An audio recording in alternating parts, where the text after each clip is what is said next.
Portholes are great for allowing access to the baby without opening the entire wall, thus reducing heat loss.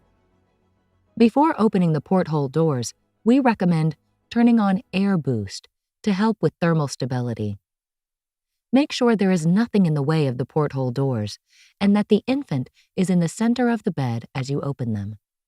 Never leave the patient unattended when the porthole doors are open.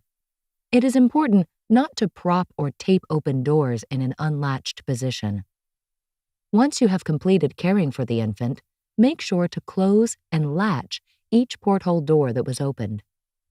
The porthole doors are silent in closing if the latch is pulled back. Make sure the latch is fully engaged and the porthole is securely closed. You must pull on the porthole door every time a porthole is closed to make sure the porthole door is latched. Make sure all latches operate correctly every time the porthole is closed.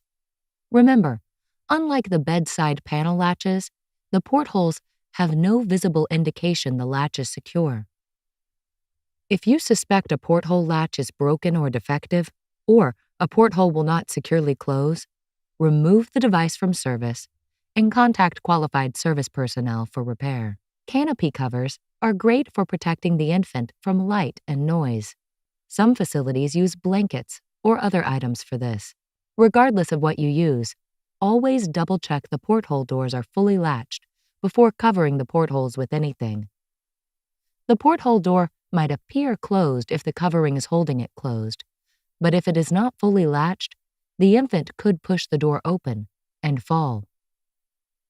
Make sure the entire care team, including physicians, other caregivers, and parents, are also aware of these important operation mechanisms of the bed. If you need better access to the baby, the side bed panels can be opened and closed as needed. The panel at the humidifier end of the bed, or south end, can only be raised or lowered when the canopy is raised. As with the porthole doors, we recommend turning on air boost before opening any of the panels to help with thermal stability. Make sure there is nothing in the way of the panel. This can include vent tubes, BillySoft cables, IV lines, and monitor cables.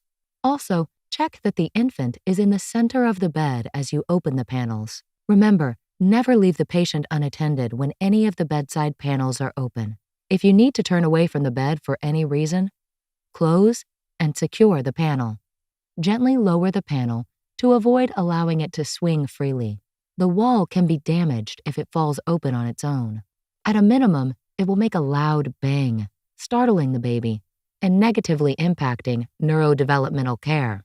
Once you have completed caring for the patient, close the panel, grab the open panel, and raise it until it is in its most upright position. At this point, the panel is not secure. The panel remains upright, but the latches show a red tab indicating they are not secure. This label is a reminder to check the latches and make sure the red tab is not showing. If a nurse walked away from the bed at this point, the panel would stay upright. But if the patient made contact with the panel, it could open, and the patient could fall.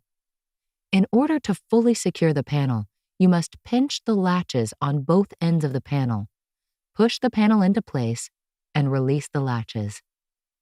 The latches seat into place, and the red tab is no longer visible.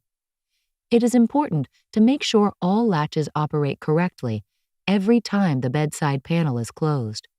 If the red tab on the bedside panel is visible, then the bedside latch is not secure. You must gently pull on the bedside panel every time the panel is closed to make sure the panel is latched. Make sure the entire care team, including physicians, other caregivers, and parents, are also aware of these important operation mechanisms of the bed.